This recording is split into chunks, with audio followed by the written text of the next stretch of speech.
So we have our basic button set up, but how do we make it do something? I mean, if we run this and we click the button, it doesn't do anything because we haven't told it what to do. It doesn't know. I mean, there's a button and it knows to be pressed. It just doesn't have anything to do. Um, so in Python, the basics aren't really that bad for responding to a button. What we need to do is define a function, and we can define it almost anywhere, but it needs to be a function like um, we can say uh, cheer, right? We can name it whatever we want to, and most of the time it has no parameters, no inputs. There's a couple cases where it does have parameters, specifically when we have different types of events that have some sort of objects. We'll see that eventually. But this right here, no parameters for responding to a button. And so what do we want to do when we click the button? Well, let's just say we'll just start with a basic print. We want to print out whatever's in our cheer input, right?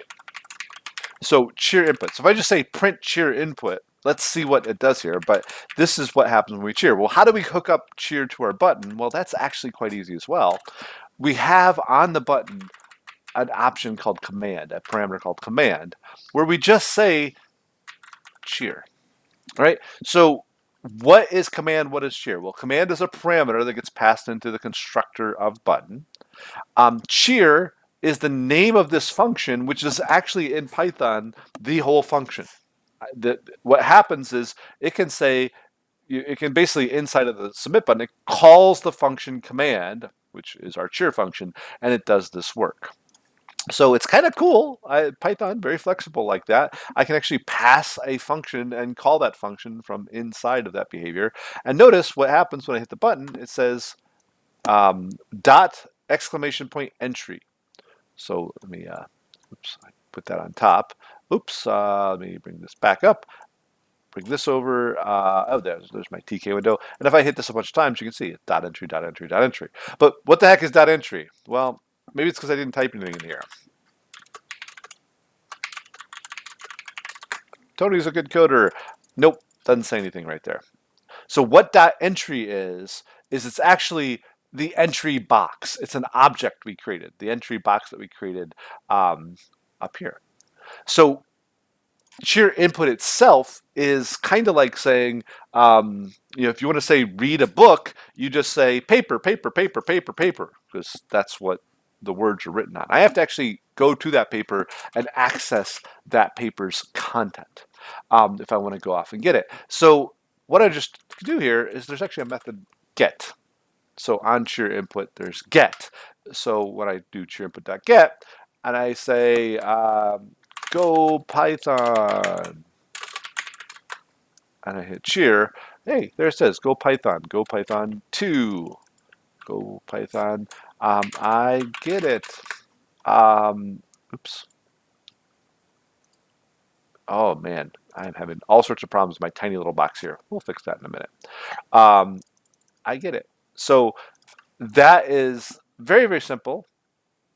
How way to make it happen. Now, it's not a very good way to make it happen because when I have a graphical user interface, I don't want to print to the command line screen. That's crazy. That's not what I want to do. And that's where that show info that I imported up here is useful. I'm going to switch out print to show info.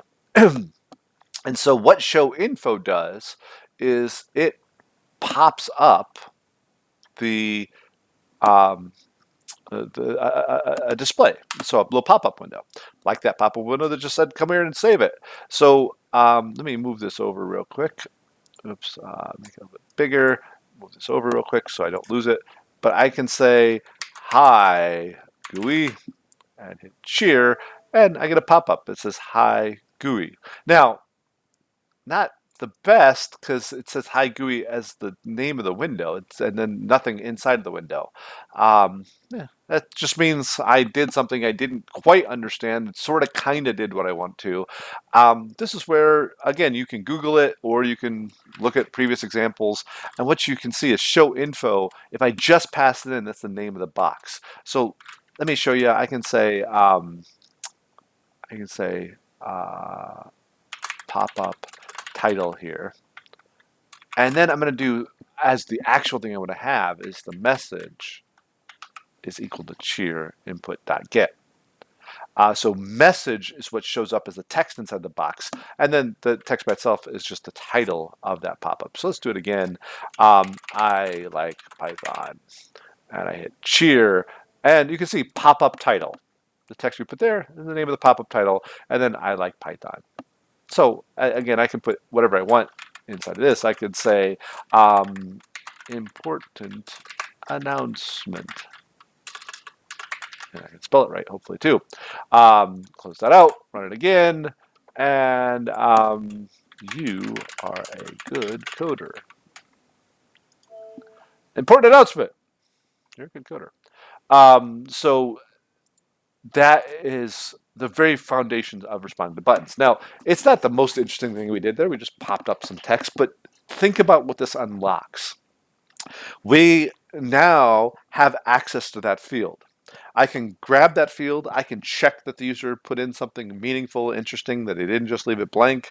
I can, then go through and pass that along to some other function. I can put it in a database. I can send it to a web page. I can do all sorts of things with this data once I have this capability. And the main thing is just how do I plug these two things together? I create the button, and then I create this connection over to the other bit. So make your button work. Have it show something. Get that little bit working, and then we'll go through and expand our GUI in more interesting ways.